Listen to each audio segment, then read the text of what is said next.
you very much, Anna. Lovely to be here. Thank you very much for having me. I was here in 2008, a long time ago. I haven't been back since, so being here, and I went for a run this morning. It was lovely to see the colleges in Oxford again. It's like a trip down memory lane, and the sun's shining, so that's also great and quite exceptional, I have to say. That's not memory lane. Indeed. So what I want to do today is talk about clashes in international criminal law. My initial title for the talk was Culture Clashes, and I was going to talk about liability theories in the ICC, the International Criminal Court, opposed to the International Court for the former Yugoslavia, the tribunal. A more doctrinal topic, and I chose to do a different topic because I believe this is more topical, because there's a big debate at the moment about recent case law at the tribunal for the former Yugoslavia, which has led to what we call self-fragmentation, in the sense that we have now different trial chambers disagreeing on the law. What do you do with that? I felt it was more appropriate because it's a broader topic, and in that sense it lends itself, I think, to a forum that brings scholars and students together on international law. So we're still discussing clashes, but focusing mainly on the Yugoslav tribunal. So 2013 has been an interesting year for for international criminal law generally, you could say. And you may have heard about it, but we had a real debate surrounding a particular judge, and I have him here on the picture. It's Judge Harhoff, it's the Danish judge that was very unhappy about the course of the law.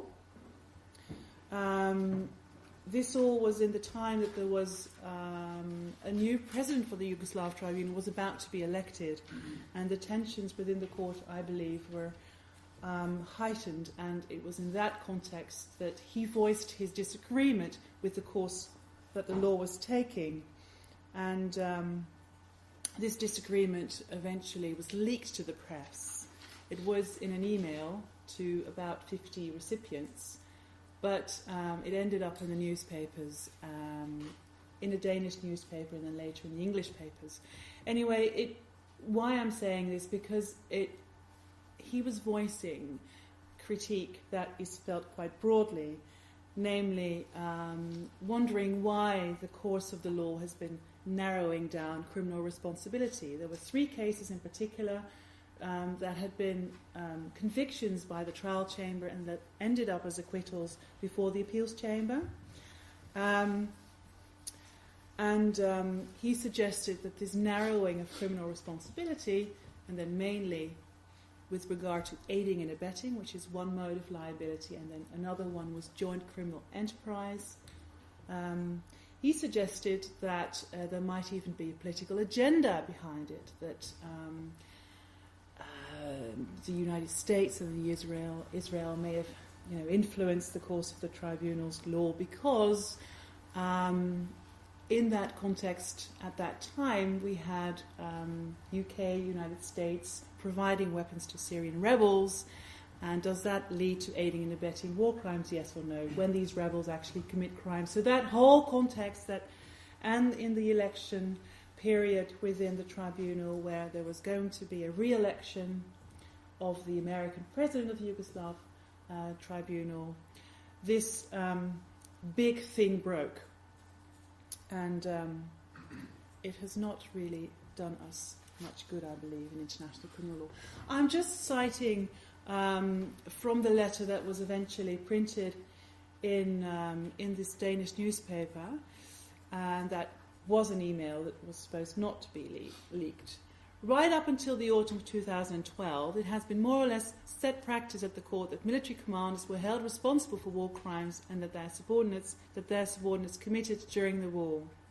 The responsibility then was either normal criminal responsibility as contributing to, that is, assisting, aiding and abetting, or responsibility for the top officers with command responsibilities in the military system. And there is nothing that they are held accountable, is nothing new in that.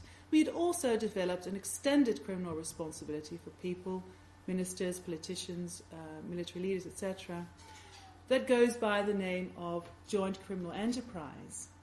But then the court's appeals chamber suddenly backtracked last autumn with the 3 Croatian generals and ministers in the Gotovina case.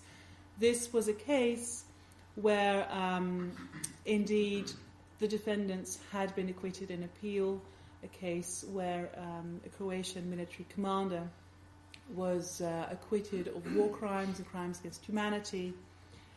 Quite a controversial ruling that I won't go into. But, and he says that's where it started, this turn. Shortly thereafter, the appeals chamber struck again with the acquittal of the Serbian commander, Chief of Staff, General Perisic, when the chamber decided that even though his military and logistical support from Serbia in the Bosnian Serbian forces had contributed to the forces' crimes against Muslims, that he had not intended for his forces to be used to commit crimes. He provided support, but was unaware, according to the appeals chamber, that the support would be and was used to commit crimes. This despite daily coverage in the media. And then he says it's hard to believe that Perisic did not know what the plan was in Bosnia and what this support was actually used for. And now, this is the third judgment, follows the judgment last week. This was in June, that judgment, that acquitted the head of the Serbian Secret Service, General Stanisic, and his henchman, Simatovic, for their assistance in the Bosnian Serb forces' crimes in Bosnia against Muslims and Croatians.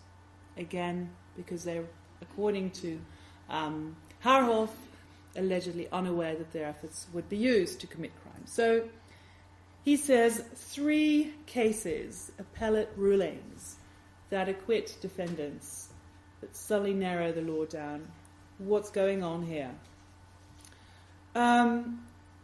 In the blog sphere, people picked up on this debate, obviously. I mean, this has been a scandal within the tribunal and outside. And eventually, the discussion focused on that case of General Perisic, that second case. Judge Harhoff, it didn't end well for him. He had to eventually step down. He had to resign. There were requests for recusals because he was still sitting in 3 cases, but he was found not to be impartial, to be pro-conviction. Well, if you read the gist of, you can understand why defense counsel would raise the issues, and he was indeed recused, and eventually he left. So the Perisic case was the real, what everything, the whole debate revolved around was this case. This is General Perisic. I'm just very briefly going to discuss it with you. So General Perisic was the chief of the general staff of the Yugoslav army, the VJ. And he was the most senior officer in that army.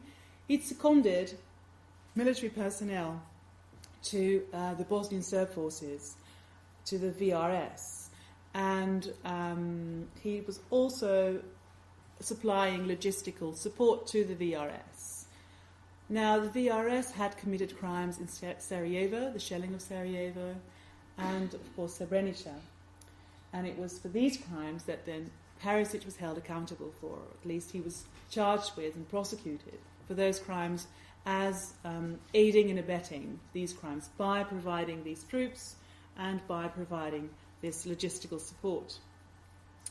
He was convicted in first instance to 27 years of imprisonment. There was one very strong dissent to that trial judgment.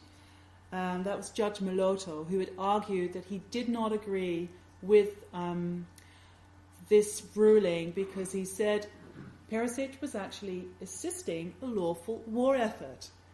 And what the Serbs were doing was essentially, it was not just committing crimes, they were also, gaining territory. That in itself is not a crime.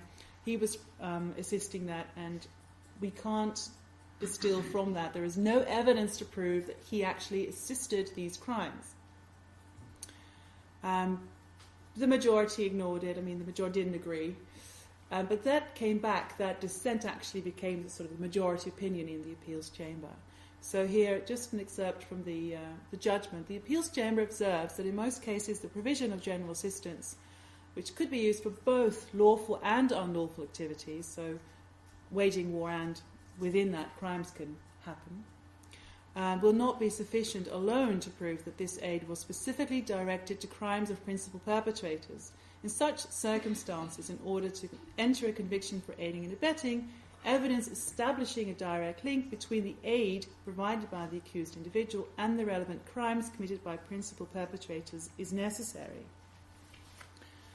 So what they said is, well, we need proof of specific direction that the assistance that Perisic actually had given was specifically directed towards the commission of crimes. And they took that from the Tadic judgment, one of the first judgments, as you know, at the tribunal.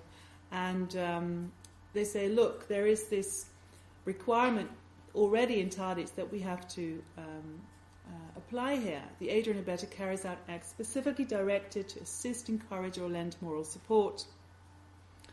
Now, ever since Tadic, this element of specifically directed had just been repeated in judgments, had just been enumerated amongst elements of aiding and abetting, hadn't actually really been applied in the sense that it made a difference between an acquittal or a conviction.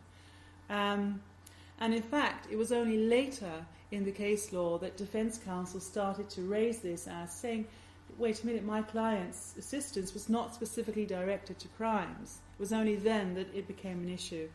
And in fact, there is one case, or I think two cases, where the appeals chamber had to rule on that, and where they said, well, this requirement is not part of the law of aiding and abetting. And it's just been, boilerplate repetition, and it's not really an element. And so the appeals chamber in the Perisic case had to deal with these precedents that were saying it's not really an element of.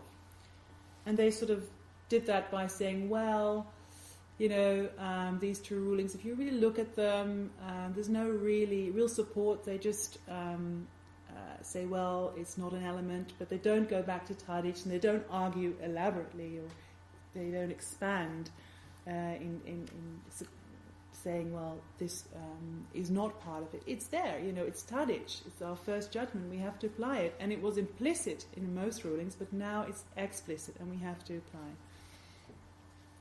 apply. So, zooming in on the assistance, as I said, secondment of personnel is one of them, and the other one is the actual assistance in the sense of military equipment, training, logistical support. If you look at that, and then what the appeals chamber says, it is indeed, well, the assistance, no evidence pointing towards this secondment of personnel being tailored to facilitate crimes. And the secondment was not there to assist in the commission of crimes. Perisic had created a certain unit within his, he brought together all his VJ soldiers in one particular unit that was then seconded to the Bosnian Serb forces, but that was to give them the benefits that they would normally have under the Yugoslav army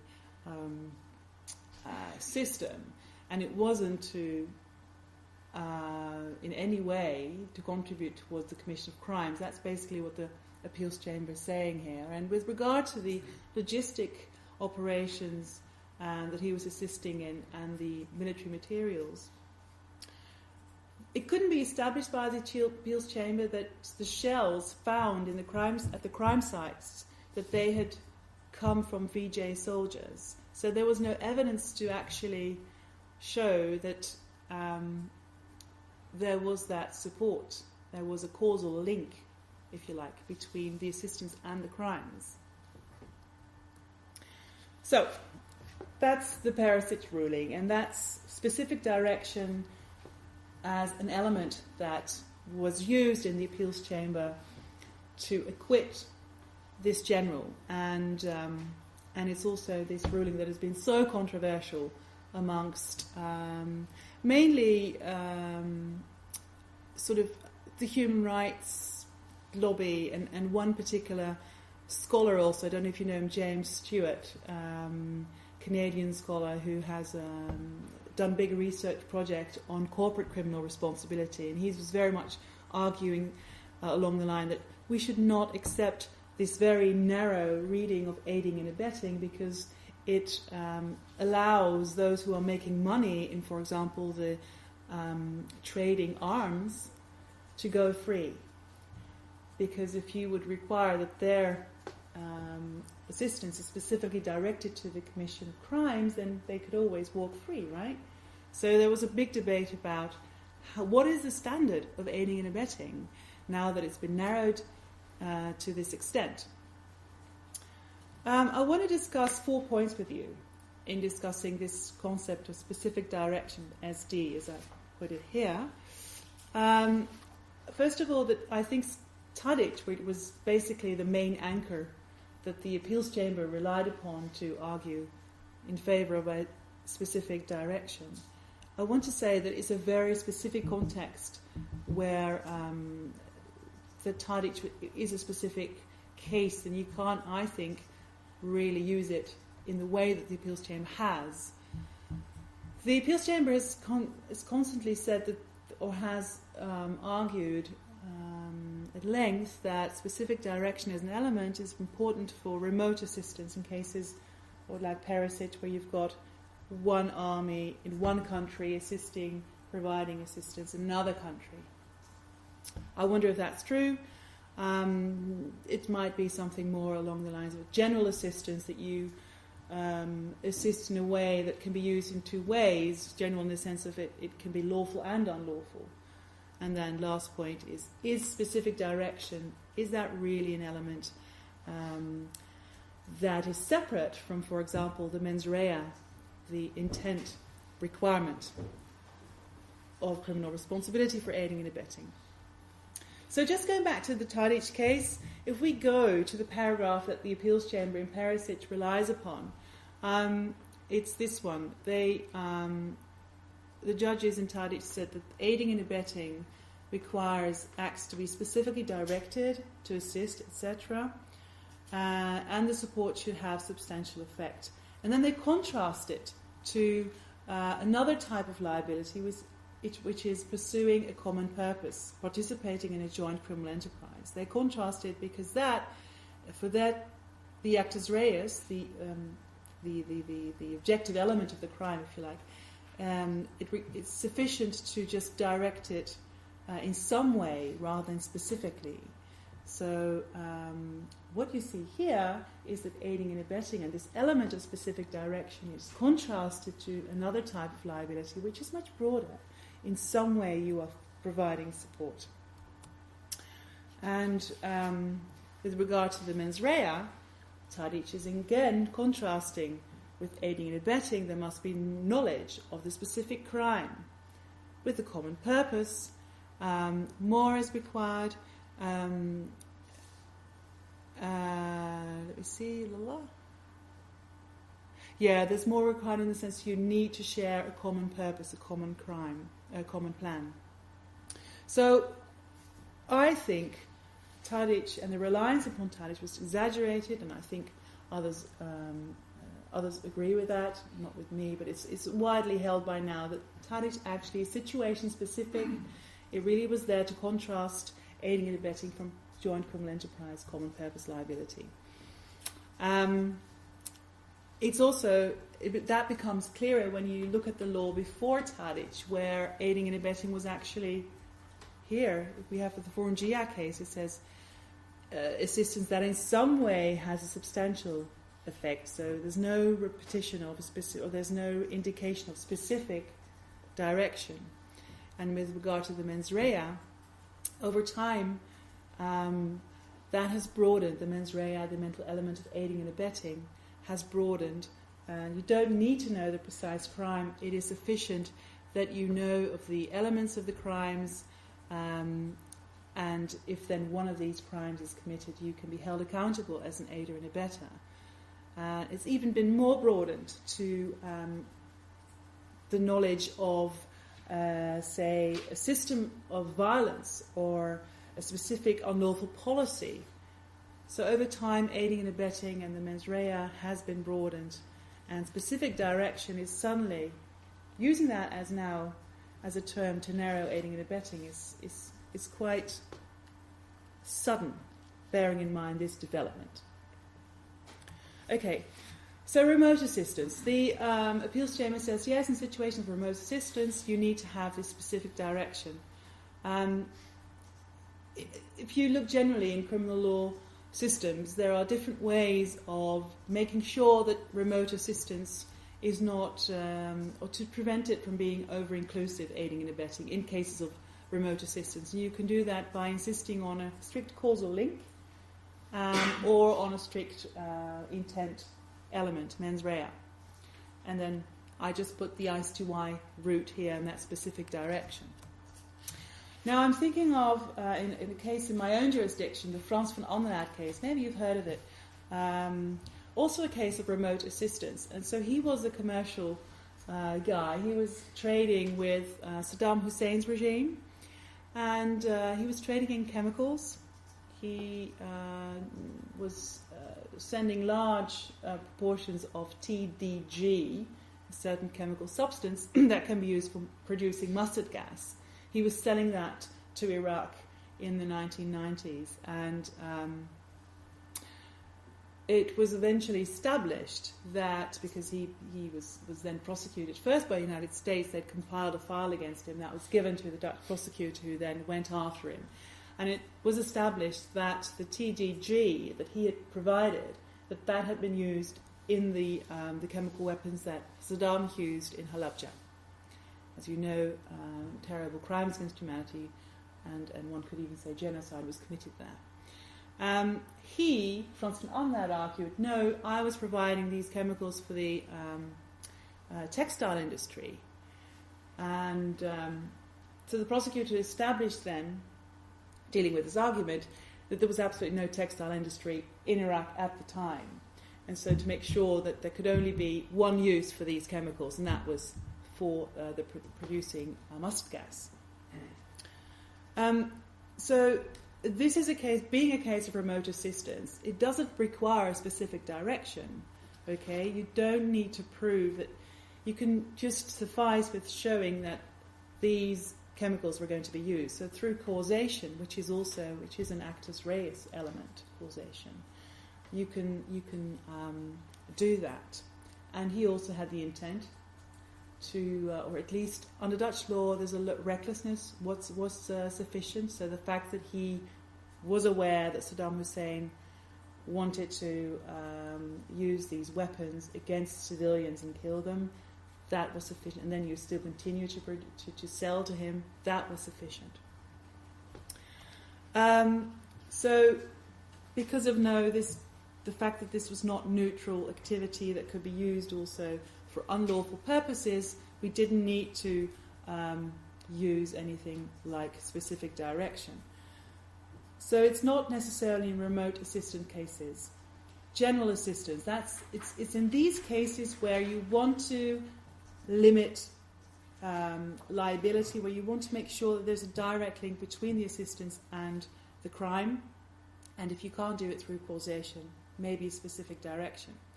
So I illustrate that by another case that's at the ICTY. It's the Stanisic and Simatovic case. That's that third case in a row that was also mentioned by Judge Harhoff. That was a case of two Serb intelligence officers who had been training and involved in the formation of military units in Serbia, and these units had committed crimes. Now, again, this was lawful, one could say lawful activity leading to crimes. And eventually here also the trial chamber said we need to prove that this support was specifically directed to the commission of crimes. And although this was not in the context of aiding and abetting but joint criminal enterprise, this means that we raise the mens rea, the intent requirement, and that's what they did.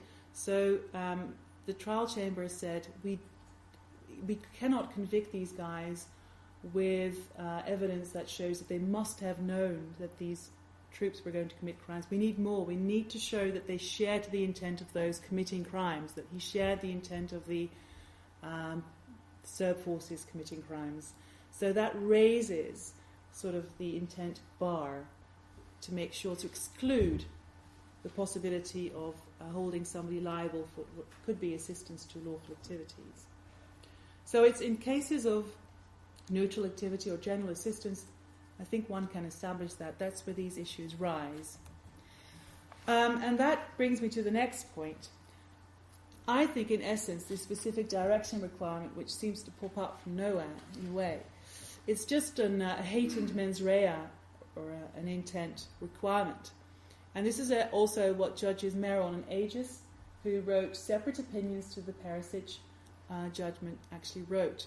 We note that the mens rea standard for aiding and abetting, knowledge that aid provided assists in the commission of the relevant crime, and awareness of the essential elements of the crime, would not preclude consideration of issues relevant to specific direction. Indeed, in our view, whether an individual specifically aimed to assist relevant crimes logically fits within our current mens rea requirements. So they actually say, well, yes, we agree, specific direction should be, or in a way they say, we agree with the acquittal, but we could also live with the fact that it's rather mens rea than this specific direction, which was considered to be part of actus reus. So going back then to this, I think we can just delete the lower part of the slide and just say, well, in cases of remote assistance, general assistance, you can do with the two, just with the mens rea and the causation, which is actus reus. That's what you just have to look at, and that suffices. And in cases of neutral assistance, you have to be stricter on the mens rea. For example, this is just common criminal law, where if I go to the bank because I want to launder money and I'm giving a substantial amount of money to the bank employee, she is only an assistant or an aider or abettor in money laundering when she knows why I'm giving her the money and she agrees with the purpose behind it. If she's just doing her job, she cannot be implicit or part of this criminal activity. So in that sense, what's happening at the tribunal in case law is it's nothing new. So why then do they do it? I mean, that's what I've been wondering. And we had a workshop yesterday, and I can't talk about it. I know this is recorded because it was Chatham House Rules yesterday. It was with prosecutor and people from the tribunal, from the Yugoslav tribunal. But I got away with the impression very much that they were looking for something to narrow aiding and abetting liability, and they didn't really want to go back on certain other findings with regard to the mens rea, because they'd broadened, as I just showed to you. It's been broadened over time. The best thing to me would have been just to go back to that, to go back to the Tadic knowledge of the specific crime. That would have, really made life easier for the tribunal, I think, at the end of the day. So it's mens rea, I think. Also, when you look at how they applied specific direction, I mean, in Perisic, they talk about assistance that is, it was not tailored to facilitate the commission of crimes. I don't know about you, but I think if you tailor assistance, that tailoring assistance, there's a purpose behind it. So there is, in itself, there's mens rea is implicit in the word tailoring, I think. So it's, to me, all a veiled purpose test. As I just said, in comparative criminal law, it's a neutral activity. That's when you insist on a strict mens rea. So it would fit with that. And that's also what happened in this case of Stanisic and Samatovic. They raised the intent bar, the subjective bar for joint criminal enterprise. Now, specific direction has not been very successful outside the ICTY. In the Taylor case, because that was the thing, when Perisic came out, first thing, that was also in the blog sphere, people arguing, okay, what's going to happen with Charles Taylor? Because he was also charged with aiding and abetting similar type of assistance, logistical support to rebels. It was raised by the defence, but the appeals chamber wouldn't have it. They said, it doesn't actually come across as something that's persuasive because it's not rooted in customary international law, and they go through all the post-Second World War case law on aiding and abetting, and they say, well, there's no rule actually that says that we should apply specific direction, that is an element of aiding and abetting.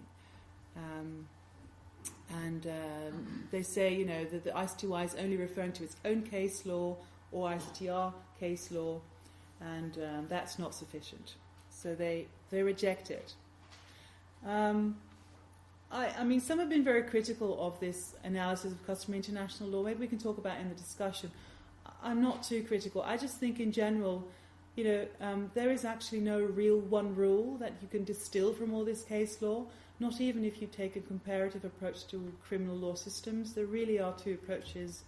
One that really requires purpose for aiding and abetting liability, that you share the purpose for committing crimes, and others that are much have a lower level of intent, that it suffices to know of a purpose or to know of underlying crimes and then still proceed with assistance. So, yes, with Perisic, the ICTY was steering a more rigid course in aiding and abetting liability. One could also then nuance it and say, well, it's really only with regard to these general assistance cases.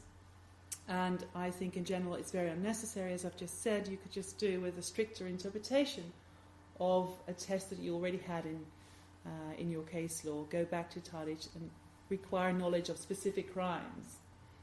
And then, 3 weeks ago, suddenly the course changed again. So that's why I want to discuss this with you today, because it's really up in the air right now. So having had all this debate about Perisic, now we have an appeals chamber that's rejecting Perisic.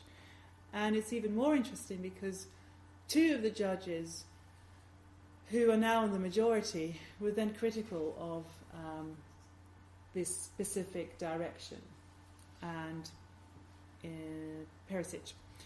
So I don't think this has made the atmosphere at the ICTY any better. But it also has made the law very insecure. So in the Sarnovic et al. Case, it's a 4 or even 6 defendant case maybe, I'm not sure. They dismissed the Perisic appeals chamber ruling on aiding and abetting. It's with regard to one particular defendant. And it's interesting because if you look at it, the case does not really, it's an obiter ruling. It's not really applicable. They don't apply to the facts. They don't need to. But they really want to make sure that specific direction, that the law should be reversed on that. And they again come up with an analysis of customary international law on aiding and abetting, and admittedly they do a better job than some of the other courts have done on aiding and abetting. But it's really left the court and the law unsettled, because if you recall what I just said earlier about the appeals chamber in Perisic trying to dismiss these two precedents that had said, well, specific direction is not an element, that they were nuancing that law. And now this appeals chamber says, no, let's reinstate what these two prior rulings actually did say, and let's then say that is the correct standard. It just leaves it all in a bit of a mess. So the appeals chamber says the 4 reasons for saying that we don't adopt specific direction is inconsistent with these earlier rulings. There's no customary international law support, and they also refer to Charles Taylor in the appeals judgment. As I said, it's an obiter ruling, so I think this for me makes clear at least that the judges really wanted to set the record straight. And what is odd about this whole issue, of course, is that there's like a persistent dissenter issue here, that people who were dissenting earlier are now part of the majority. And it's supposed to be an appellate system, right, where you have sort of in hierarchy a more senior court that's looking at the law again and the facts again. But there should be stability at that level, and there isn't. Clearly, this is like a second opinion almost. It's not a clear hierarchy in that sense. So, what has happened since this ruling came out is that the Office of the Prosecutor has now filed a motion for reconsideration for Perisic. So the guy has been acquitted, right? And they now want him back. They say, well, we now have an unequivocally overturned ruling, and we need to be able to argue again that this was aiding and abetting, and the justice for victims requires the court to go back on the Perisic ruling. And the big debate now is also in the blog sphere, is that possible? I mean, there is one possibility in the case law, and that's review, but that's only with regard to new facts, and that's not the case here. It's only an interpretation of the law. And there is another thing which is part of the inherent competence of the ICTY judges, and that's called the reconsideration possibility. That's never been applied. It's been suggested in some of the in the Merksic and Slevančanin case. However, again, there it's a very narrow test when you can actually use that. It's in cases, and I have to have a look here, where new circumstances that justify reconsideration arise to avoid an injustice. That's one test, and the other one is that it's a clear error of reasoning. And here, I think Bill Shavers made the point that so the OTP is saying unequivocally overturned. Well, it's not actually, if you really zoom into the ruling, it's not that unequivocally overturned, Shavers says, and I agree with him, because one of the judges that is now in the majority saying get rid of the ruling, Perisic, was not really actually clearly dissenting. She wrote a separate opinion because she basically said, I think that specific direction is actually mens rea and in this case, but I agree with the end result that we acquit him. So in that sense, it might not be that unequivocal. And that also makes the case for reconsideration weaker. So I really don't know what's going to happen here. And then, of course, we've got this very important rule, double jeopardy, and res judicata, that at some point, the case has been dealt with, and really, you can't go back to it. We've got human rights rulings and provisions stating this. And I think you could say it's a general principle of law, also in the sense of Article 38 of the ICJ statute, that you can't just go back to such a ruling and when there are no new facts and there's really no clear error of justice, I think. So I'm going to leave it here. This is all very new in the sense that we're still debating things, and it's a shame in a way that this is happening. I mean, as I said, it started with Harhoff, and the debates haven't actually stopped since then. And we had in The Hague, the ICTY at some point was like this last haven of stability, because the International Criminal Court was not exactly perceived as being a success. And we all pointed to the ICTY as, there's this court that came up with, by and large, good jurisprudence. And then this all happened, and it's completely tarnished the legacy of the ICTY, and it's quite remarkable what's going on at the moment. You can wonder, and that's the real question also for the debate, is it welcome from a policy point of view to narrow down this aiding and abetting liability? And we have to think also a little bit broader beyond the ICTY and think about situations where states provide assistance to rebels. Do we then want a very strict aiding and abetting liability, or do we want a broader one? What's the role of the appeals chamber? It's not exactly stabilizing the law. In fact, it really depends on who you ask to become part of the appeals chamber, because there is not a separate tier at the ICTY of appeals judges. They all rotate. And what about the potential impact on the ICC? So far, there's not been cases at the ICC with regard to aiding and abetting liability. The ICC standard is more strict. It says that there should be the purpose of facilitating crimes. So that might even sort of go into a direction of a specific direction. And what about the impact on domestic courts? As you know, when they try international crimes, they tend to look at international case law and draw inspiration from that. So I'm putting it out there. I'm also very happy to take questions. So thank you very much. And I look forward to the discussion.